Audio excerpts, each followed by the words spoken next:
Hi all, welcome to Trick Turn.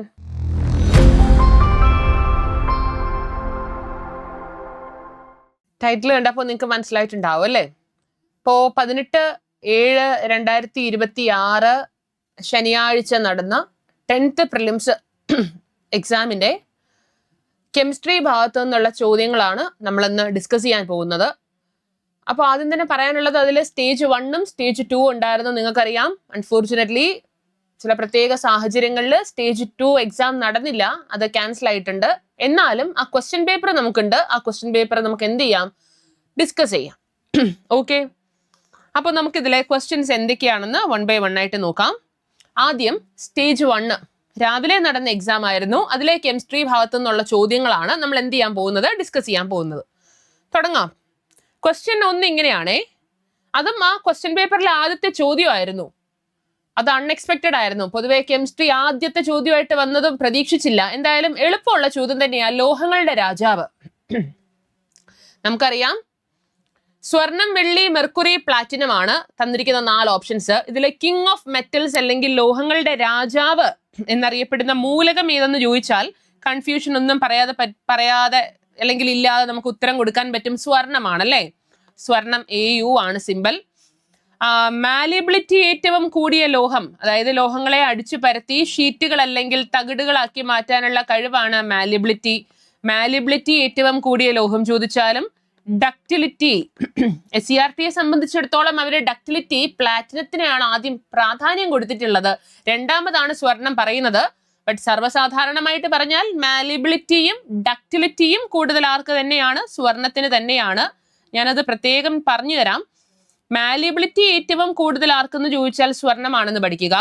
Ductility, ലോഹങ്ങളെ വലിച്ചു നീട്ടി നേരത്തെ വയറുപോലെ ആക്കാനുള്ള കഴിവ്, ഡക്റ്റിലിറ്റി ഏറ്റവും കൂടുതൽ ആർക്കാണെന്ന് ചോദിച്ചാൽ SCERT പ്രകാരം അത് പ്ലാറ്റിനത്തിനും NCERT പ്രകാരം സ്വർണത്തിനുമാണ്. നിങ്ങൾ വെറുതെ ഗൂഗിളിൽ ചെക്ക് ചെയ്താൽ അത് ഗോൾഡ് എന്ന് തന്നെ കാണിക്കും. പക്ഷേ ഇങ്ങനെ രണ്ടും രണ്ടായിട്ട് തന്നിട്ടുണ്ട് അല്ലെങ്കിൽ ടെക്സ്റ്റ് ബുക്കിൽ ഉണ്ട് എന്ന വസ്തുത നിങ്ങൾ എന്ത് ചെയ്തിരിക്കണം, അറിഞ്ഞിരിക്കണം. അതുകൊണ്ട് ഞാൻ ഈ കാര്യം പറഞ്ഞു എന്നേ ഉള്ളൂ. അപ്പോ കുലീന ലോഹങ്ങൾ അല്ലെങ്കിൽ രാജകീയ ലോഹങ്ങൾ, സ്വതന്ത്ര ലോഹങ്ങൾ എന്ന പേരിൽ അറിയപ്പെടുന്നത് സ്വർണവും വെള്ളിയും പ്ലാറ്റിനവും ആണെന്നറിയാം. അത്യാവശ്യം വിലയുള്ള ലോഹങ്ങളാണല്ലേ, നമുക്കറിയാം. ഇനി നിങ്ങൾ ശ്രദ്ധിക്കേണ്ട മറ്റൊരു കാര്യം, ഈ കുലീന ലോഹങ്ങളെ ലയിപ്പിക്കാൻ കഴിവുള്ള ഒരു ദ്രാവകം അക്വാറീജിയെ കുറിച്ച് കേട്ടിട്ടുണ്ട്. പക്ഷെ നിങ്ങൾ ശ്രദ്ധിക്കുക, അക്വാറീജിയ എന്ന് പറയുന്ന ദ്രാവകത്തില് രണ്ടുപേര് മാത്രമേ ലയിക്കുകയുള്ളൂ, സ്വർണവും പ്ലാറ്റിനവും മാത്രമേ ലയിക്കുകയുള്ളൂ. അക്വാറീജിയയ്ക്ക് ലയിപ്പിക്കാൻ കഴിയാത്ത കുലീന ലോഹം ഏത് എന്ന് നിങ്ങളോട് ചോദിക്കുവാണെങ്കിൽ അത് വെള്ളിയാണെന്ന് പഠിച്ചു വെക്കുക. സിൽവർ അതല്ലെങ്കിൽ വെള്ളി എവിടെ ലയിക്കുന്നില്ല, അക്വാറീജിയയിൽ ലയിക്കുന്നില്ല എന്നുള്ള വസ്തുതയും കൂടി നിങ്ങൾ എന്ത് ചെയ്തേക്കണം, ഓർത്തു വെച്ചേക്കണം. ക്ലിയർ ആയില്ലേ? പിന്നെ ലോഹങ്ങളുടെ രാജാവ് സ്വർണമാണെങ്കിൽ മരുന്നുകളുടെ രാജാവ് എന്നറിയപ്പെടുന്ന പദാർത്ഥം ഏതാ എന്ന് നിങ്ങളോട് ചോദിക്കും. ഞാൻ അപ്പുറത്തെ പേജിൽ എഴുതാവേ. ദാ നോക്കൂ, മരുന്നുകളുടെ രാജാവാണ് ചോദിക്കുന്നതെങ്കിൽ അത് ആസ്പിരിൻ ആണെന്ന് പഠിച്ചു വെക്കുക, ആദ്യത്തെ വേദന സംഹാരി. ഇനി കെമിക്കൽസ് അല്ലെങ്കിൽ രാസവസ്തുക്കളുടെ രാജാവ് ആരെന്ന് ചോദിച്ചാൽ സൾഫ്യൂരിക് ആസിഡ് ആണ്. അതുപോലെ ആസിഡുകളുടെ രാജാവ് ആരെന്ന് ചോദിച്ചാലും സൾഫ്യൂരിക് ആസിഡ് ആണ്. ഇനി വിഷങ്ങൾ അല്ലെങ്കിൽ കിങ് ഓഫ് പോയിസൺസ്, വിഷങ്ങളുടെ രാജാവ് ആരെന്ന് ചോദിക്കുവാണെങ്കിൽ അത് ആഴ്സനിക് ആണെന്ന് പഠിച്ചു വെച്ചേക്കണം. പീരിയോഡിക് ടേബിളിലെ സ്വർണം പോലെ തന്നെ മറ്റൊരു മൂലകമാണ് ഇത്, ആഴ്സനിക്. അപ്പോൾ ഇത്രയും കാര്യങ്ങളും കൂടി ഇത് നോക്കുക. ഇതെല്ലാം എന്ത് തന്നെയാണ്, അതാത് മേഖലകളിലെ രാജാവ് അല്ലെങ്കിൽ രാജാക്കന്മാരാണ്, ഒന്ന് ഓർത്തു വെക്കുക. ഇനി ഞാൻ പല തവണ റിപ്പീറ്റ് ചെയ്ത് പറഞ്ഞൊരു കാര്യമായിരുന്നു, 10th പ്രിലിംസ് എന്നല്ല, കേരള PSCയുടെ പൊതുവെ കുറെ ക്വസ്റ്റ്യൻ പേപ്പേഴ്സ് എടുത്ത് വർക്കൗട്ട് ചെയ്താൽ നമുക്കതിൽ ഏറ്റവും കൂടുതൽ തവണ റിപ്പീറ്റ് ചെയ്തതായിട്ട് കാണാൻ പറ്റുന്ന ഒരു ചോദ്യമാണ് ഈ കെലാമിൻ അല്ലെങ്കിൽ കാലമിൻ എന്ന് പറയുന്ന അയിരല്ലെങ്കിൽ ധാതു. അപ്പോൾ അതിന് ഞാൻ പറഞ്ഞു തരാതെ നിങ്ങൾക്ക് ഇത് ഈസി ആയിട്ട് മനസ്സിലാക്കാൻ പറ്റും. അത് ആരുടേതാണെന്ന് ചോദിച്ചാൽ സിങ്കിൻ്റെതാണല്ലേ. സിങ്ക് ബ്ലെൻഡ്, സ്പാലറൈറ്റ്, കെലാമിൻ എന്നൊക്കെ ചോദിച്ചാൽ ഈസി ആയിട്ട് പിടികിട്ടും, സിങ്ക് ആണ്. പക്ഷേ കലോമൽ ഏത് ലോഹത്തിന്റെ ധാതു ആണെന്ന് ചോദിച്ചാൽ അത് മെർക്കുറി ആണെന്ന് പഠിച്ചു വെച്ചേക്കണേ, മാറിപ്പോവരുതേ. കലാമിനും കലോമലും മാറിപ്പോവരുത്. കലാമിൻ ആരാണ്, സിങ്ക് ആണ്. കലോമൽ മെർക്കുറി. ഇതില് അലുമിനിയത്തിന്റെ ധാതുക്കൾ ചോദിച്ചാൽ അല്ലെങ്കിൽ അയിരുകൾ ചോദിച്ചാൽ ബോക്സൈറ്റ്, ക്രയോലൈറ്റ്, ഫെൽഡ് സ്പാർ, കൊറണ്ടം ഒക്കെ പറയാം. കോപ്പറിന്റെ ആണെങ്കിൽ മാലക്കൈറ്റ്, ചാൽക്കോസൈറ്റ്, കോപ്പർ പൈറൈറ്റ് ഒക്കെ നിങ്ങൾക്ക് പറയാം. പിന്നെ ഇരുമ്പിനാണെങ്കിൽ hematite, magnetite, iron pyrite, siderite, limonite ഒക്കെ പറയാം. ഇരുമ്പിന് ആ അയൺ പൈറൈറ്റ് വിഡ്ഢികളുടെ സ്വർണം എന്ന പേരിൽ അറിയപ്പെടുന്നു എന്നും കൂടി നിങ്ങൾ എന്ത് ചെയ്തേക്കണം, പഠിച്ചേക്കണം. അപ്പോൾ ഞാൻ വീണ്ടും വീണ്ടും പറയുകയാണേ, അയിരകൾ ധാതുക്കൾ ഈ ചാപ്റ്റർ മസ്റ്റായിട്ട് നിങ്ങൾ പഠിച്ചിട്ടേ എക്സാമിന് പോകാൻ പാടുള്ളൂ. ഒരു ലിസ്റ്റ് ഓഫ് എലമെന്റ്സും അതിന്റെ അയിരുകളും നമ്മൾ പഠിച്ചിട്ടുണ്ട്. ഒന്നുപോലെ സ്കിപ്പ് ചെയ്യാതെ നിങ്ങൾ നോക്കിയേക്കണം കേട്ടോ. എങ്ങനെ പോയാലും അവിടെ നിന്ന് ഒരു മാർക്ക് ഷുവറാ. ആൽക്കലൈൻ എർത്ത് ലോഹങ്ങളിൽ അറ്റോമിക മാസ് ഏറ്റവും കൂടുതലുള്ള മൂലകം ഏത് എന്നാണ് ചോദിച്ചേക്കുന്നത്. അത് നോക്കിയാൽ മതി. ആറ്റത്തിന്റെ വലിപ്പവും പോസിറ്റിവിറ്റിയും ട്രെൻഡുകളും ഒക്കെ നമ്മൾ എന്ത് ചെയ്തിട്ടുണ്ട്, പഠിച്ചിട്ടുണ്ടല്ലേ. അപ്പൊ ഇതിനെ ഓർഡറിൽ ഒന്ന് പഠിക്കുക. പീരിയോഡിക് ടേബിളിലെ 2ാം ഗ്രൂപ്പ് മൂലകങ്ങളെ നമ്മൾ വിളിക്കുന്ന പേരാണ് ആൽക്കലൈൻ ഭൗമലോഹങ്ങൾ, എർത്ത് മെറ്റൽസ്. ആരൊക്കെയാണെന്ന് ചോദിച്ചാൽ beryllium, magnesium, calcium, strontium, barium, radium. അപ്പോ അറ്റോമിക മാസ് ഈ കൂട്ടത്തിൽ ഏറ്റവും കൂടുതൽ ആർക്ക് എന്ന് ചോദിച്ചാൽ ഒരു കൺഫ്യൂഷനും കൂടാതെ നമുക്ക് പറയാൻ പറ്റും അത് ഏതിനാണ്, റേഡിയത്തിനാണ്. കണ്ടോ? അപ്പൊ ഇങ്ങനെ ഒരു ക്വസ്റ്റ്യൻ വരുമ്പോൾ ഡയറക്റ്റ് ക്വസ്റ്റ്യൻ ആണ്, സിമ്പിൾ ക്വസ്റ്റ്യൻ ആണ്. പക്ഷെ ആ ലോഹങ്ങളെ കറക്റ്റ് ക്രമം അറിയില്ല, അല്ലെങ്കിൽ ആ ഒരു കോൺസെപ്റ്റ് നിങ്ങൾക്ക് അറിഞ്ഞുകൂടെങ്കിൽ ഇതുമാതിരിയുള്ള ചോദ്യങ്ങൾക്ക് ഉത്തരം കൊടുക്കാൻ പറ്റില്ല. ഇത് മാത്രമല്ല, ലോഹങ്ങളെ അല്ലെങ്കിൽ മൂലകങ്ങളെ റാൻഡമായിട്ട് തന്നിട്ട് ഇലക്ട്രോ പോസിറ്റിവിറ്റി കൂടി വരുന്ന ക്രമത്തിൽ, കുറഞ്ഞു വരുന്ന ക്രമത്തിൽ വർഗീകരിക്കൂ, അല്ലെങ്കിൽ ലോഹ സ്വഭാവം കൂടി വരുന്ന ക്രമത്തിൽ, അലോഹ സ്വഭാവം കൂടി വരുന്ന ക്രമത്തിൽ, അല്ലെങ്കിൽ കുറഞ്ഞു വരുന്ന ക്രമത്തിൽ തന്നിരിക്കുന്നതിൽ ശരിയായിട്ടുള്ള വർഗീകരണം അറേഞ്ച്മെന്റ് ചെയ്ത് ഈ less than greater than symbols ഒക്കെ വെച്ചിട്ട് അവർ എന്ത് ചെയ്യും, ചോദിക്കും. അങ്ങനെയുള്ള ചോദ്യങ്ങൾക്ക് ഉത്തരം കൊടുക്കണമെങ്കിൽ ആ പീരിയോഡിക് ടേബിളും അതിന്റെ മൂലകങ്ങളും, പീരിയോഡിക് ടേബിളിൽ അതിന്റെ ഏകദേശം കോമൺ ആയിട്ടുള്ള കുറച്ച് മൂലകങ്ങളും അതിന്റെ സ്ഥാനവും ഒക്കെ കൃത്യമായിട്ടൊരു ഐഡിയ നിങ്ങൾക്ക് ഉണ്ടാവണം. അപ്പൊ അതൊന്ന് നോക്കി വെക്കുക കേട്ടോ. അടുത്തത് നല്ലൊരു ചോദ്യം, നിത്യജീവിതത്തിലെ രസതന്ത്രം അതിലെ പോളിമറുകൾ എന്ന ഭാഗത്തു നിന്നാണേ. ഈ കാണിച്ചിരിക്കുന്നതിലെ പ്രകൃതിദത്ത പോളിമർ ഏത്? അപ്പൊ പോളിത്തീൻ, ബേക്കലൈറ്റ്, നൈലോൺ എന്നൊക്കെ പറയുന്നത് കൃത്രിമ പോളിമർ ആണ് എന്ന് നമുക്കറിയാം അല്ലേ. ജന്തുകോശങ്ങളിൽ കാണാത്തതും എന്നാൽ സസ്യകോശങ്ങളിൽ കാണുന്നതുമായിട്ടുള്ള ഒരു ടൈപ്പ് സങ്കീർണ തന്മാത്ര അതല്ലെങ്കിൽ പോളിമർ ഇതിനകത്തുണ്ട്. അത് ഏതാന്ന് ചോദിച്ചാൽ നിങ്ങൾക്ക് പറയാൻ പറ്റും, അതാണ് സെല്ലുലോസ്. ഓക്കെ, അപ്പോ പ്രകൃതിദത്തം അല്ലെങ്കിൽ നാച്ചുറൽ ഏതാ എന്ന് ചോദിച്ചാൽ കൺഫ്യൂഷൻ ഒന്നും കൂടാതെ നമുക്ക് പറയാൻ പറ്റും ഏതാണ്, സെല്ലുലോസ്. കഴിഞ്ഞ മാരത്തോണിലും റിവിഷനിലും ഒക്കെ നമ്മൾ നോക്കിയതാണ്. ലഘുവായിട്ടുള്ള തന്മാത്രകൾ ചേർന്ന് സങ്കീർണ തന്മാത്രകൾ ഉണ്ടാകുന്ന പ്രക്രിയയാണ് പോളിമറൈസേഷൻ. അങ്ങനെ ഉണ്ടാകുന്ന സങ്കീർണ തന്മാത്രയെ വിളിക്കുന്ന പേരാണ് പോളിമർ. ആ ലഘു തന്മാത്രയെ നമ്മൾ വിളിക്കുന്ന പേരാണ് മോണോമർ. ഇതൊന്നും മാറിപ്പോവാതെ പഠിച്ചു വെക്കണം. നമുക്ക് ചുറ്റും കാണപ്പെടുന്ന പോളിമേഴ്സിനെ നാച്ചുറൽ പോളിമേഴ്സ് എന്നും സിന്തറ്റിക് പോളിമേഴ്സ് എന്നും ക്ലാസിഫൈ ചെയ്യാം. ചകിരി ആയിക്കോട്ടെ, ചണം ആയിക്കോട്ടെ, പരുത്തി ആയിക്കോട്ടെ, പിന്നെ ഈ സെല്ലുലോസ് ആയിക്കോട്ടെ, ഇതൊക്കെ പട്ട് നാച്ചുറൽ പോളിമേഴ്സിന് ഉദാഹരണമാണ്. നൈലോണ്, ഓർലോണ്, പിന്നെ rayon, polythene, bakelite, polyvinyl chloride, polystyrene, polypropylene, polyethylene, terephthalate, ഇതൊക്കെ എന്താണ്, സിന്തറ്റിക് ആണ്. അതൊന്ന് ഓർത്തു വെച്ചേക്കണം കേട്ടോ. ആ ചാപ്റ്റർ നന്നായിട്ട് നോക്കുക. അടുത്തത് ഫിസിക്സിലെയും കെമിസ്ട്രിയിലെയും ഒരു കോമൺ ടോപ്പിക് ആണ്. ഖരവസ്തുക്കൾ നേരിട്ട് വാതകാവസ്ഥയിലേക്ക് പോകുന്ന ആ പ്രക്രിയ എന്ത് പേരിൽ അറിയപ്പെടുന്നു? ഇത് നിങ്ങൾ എവിടെ പഠിക്കുന്നുണ്ട്? ഫിസിക്സിലും പഠിക്കുന്നുണ്ട്, ദ്രവ്യത്തിന്റെ അവസ്ഥാ പരിവർത്തനങ്ങൾ പഠിക്കുമ്പോൾ. അപ്പോ ഖരവസ്തുക്കൾ ദ്രാവകം എന്ന് പറയുന്ന അവസ്ഥയിലേക്ക് പോകാതെ നേരിട്ട് വാതകമായിട്ട് മാറുന്ന പ്രക്രിയയ്ക്ക് നമ്മൾ വിളിക്കുന്ന പേരാണ് ഉത്പതനം. ആ ഉത്പതനം എങ്ങനെ അറിയപ്പെടുന്നു? അതിനെ നമുക്ക് സബ്ലിമേഷൻ എന്ന് വിളിക്കാം. അപ്പൊ ഇതിനെ കണക്ട് ചെയ്ത 2 കാര്യങ്ങൾ അറിഞ്ഞു വെക്കുക. ഉത്പതന സ്വഭാവമുള്ള പദാർത്ഥങ്ങൾക്ക് ഉദാഹരണം പറയാൻ പറഞ്ഞാൽ ഒന്ന് നമുക്ക് കർപ്പൂരം പറയാം കേട്ടോ. പിന്നെ പാറ്റാഗുളിക അതല്ലെങ്കിൽ നാഫ്തലിൻ പറയാം. ഉത്പതന സ്വഭാവമുള്ള പീരിയോഡിക് ടേബിളിലെ ഒരു മൂലകമുണ്ട്, നിങ്ങൾ പഠിച്ചിട്ടുണ്ടാകും, അയോഡിൻ.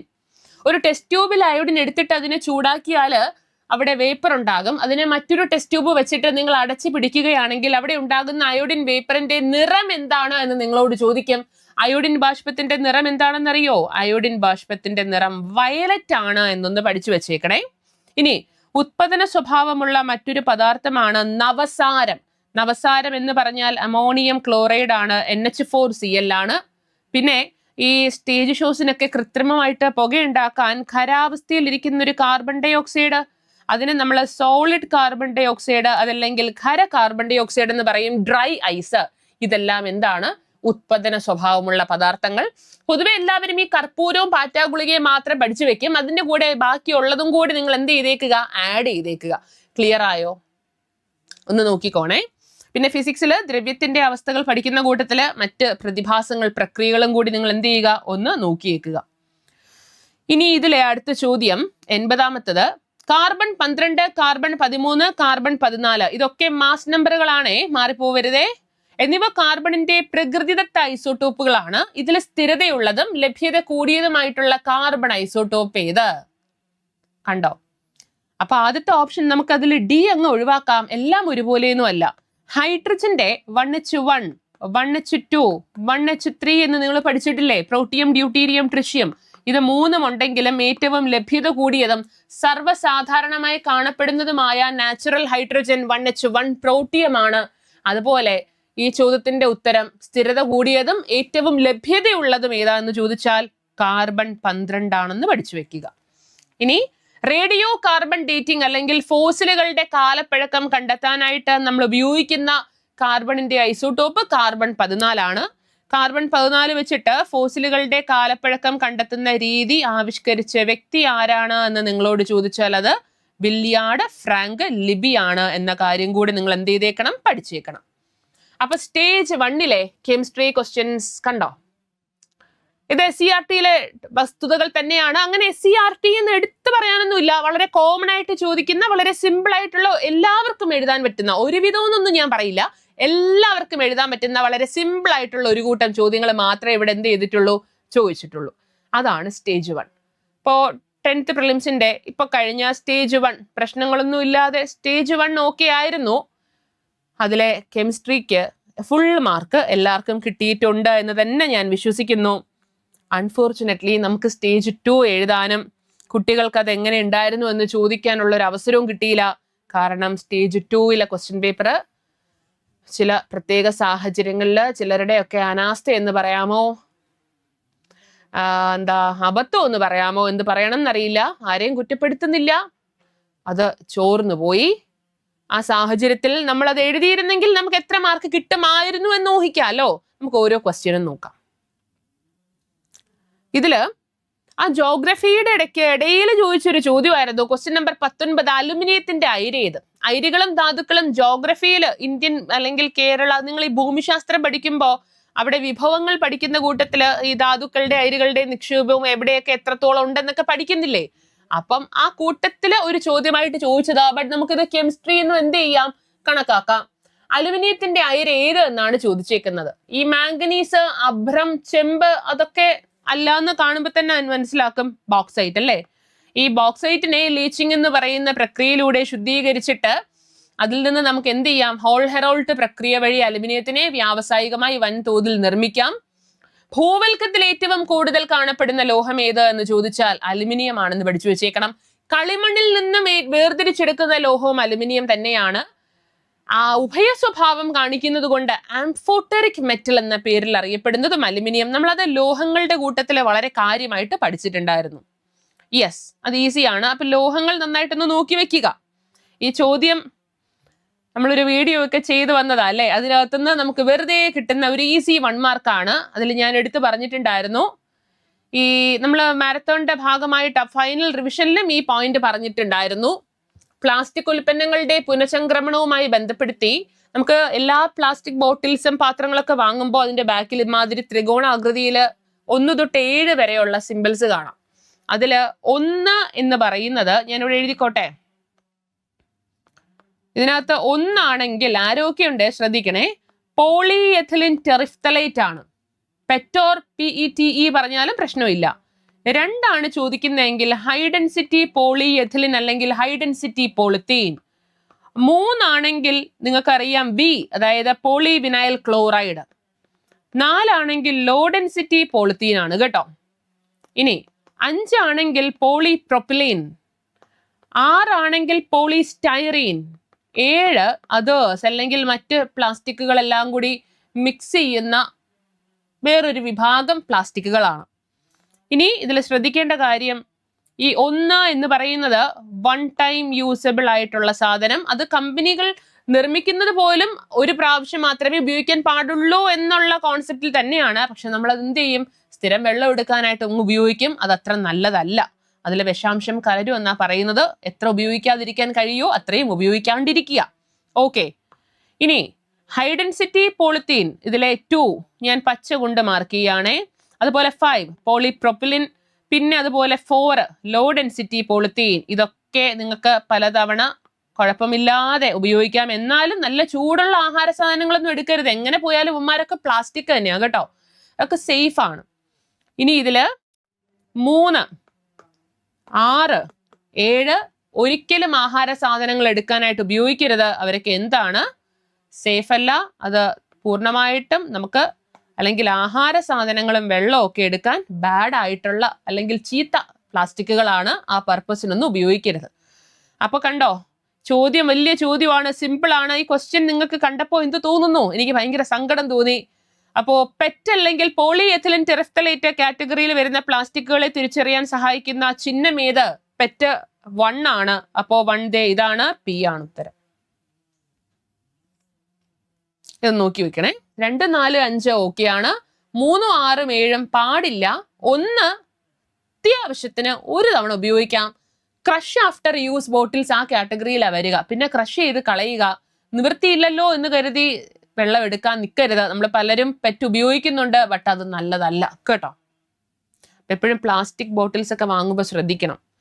അറ്റോമിക് നമ്പറും മാസ് നമ്പറും തന്നാൽ ന്യൂട്രോണുകളുടെ എണ്ണം കണ്ടുപിടിക്കാൻ നമുക്കറിയാം. ZXA എന്ന് പറയുന്നത് ഒരു മൂലകത്തിന്റെ പ്രതീകമാണെങ്കിൽ Z എന്ന് പറയുന്നത് അറ്റോമിക നമ്പർ, A എന്ന് പറയുന്നത് മാസ് നമ്പർ, X എന്ന് പറയുന്നത് ആ മൂലകത്തിന്റെ സിമ്പലാണ്. ഇലക്ട്രോണുകളുടെ എണ്ണം, നമ്പർ ഓഫ് ഇലക്ട്രോൺസ് കണ്ടെത്താൻ അറ്റോമിക നമ്പർ തന്നെയാണ്. അത് തന്നെയാണ് number of protons. Number of neutrons കണ്ടെത്താൻ mass number minus atomic number ചെയ്താൽ മതിയല്ലേ. അപ്പൊ ഇതില് അറ്റോമിക നമ്പർ 6 ആണ്, മാസ് നമ്പർ 13 ആണ്. അപ്പൊ ന്യൂട്രോണുകളുടെ എണ്ണം കണ്ടെത്താനായിട്ട് 13 - 6 ചെയ്താൽ മതി. 6 × 6 = 12, 7 × 6 = 13. അതാ കിട്ടി ഉത്തരം 7. നമ്മൾ നോക്കിയതല്ലേ. നമ്മൾ അറ്റോമിക നമ്പറും മാസ് നമ്പറും എങ്ങനെയാണ് എന്താണെന്ന് പഠിച്ചിട്ട് അത് വെച്ചിട്ട് ഐസോടോപ്പുകൾ, ഐസോബാറുകൾ, ഐസോട്ടോണുകൾ എന്ന് പറയുന്ന കോൺസെപ്റ്റും വളരെ കാര്യമായിട്ട് പഠിച്ചു. അത് നിങ്ങൾ എന്ത് ചെയ്യണം? എപ്പോഴും ശ്രദ്ധിക്കണം. ആ ഭാഗം നന്നായിട്ടൊന്ന് നോക്കി വെക്കണേ. താഴെ കൊടുത്തിരിക്കുന്നതിൽ ഏതാണ് സിങ്കിന്റെ അയിര്? എന്റെ പ്രിയപ്പെട്ട കുട്ടികളെ, ഞാൻ വീണ്ടും പറയുന്നു, ഞാൻ തമാശയല്ല, പിന്നെയും പറയുന്നു.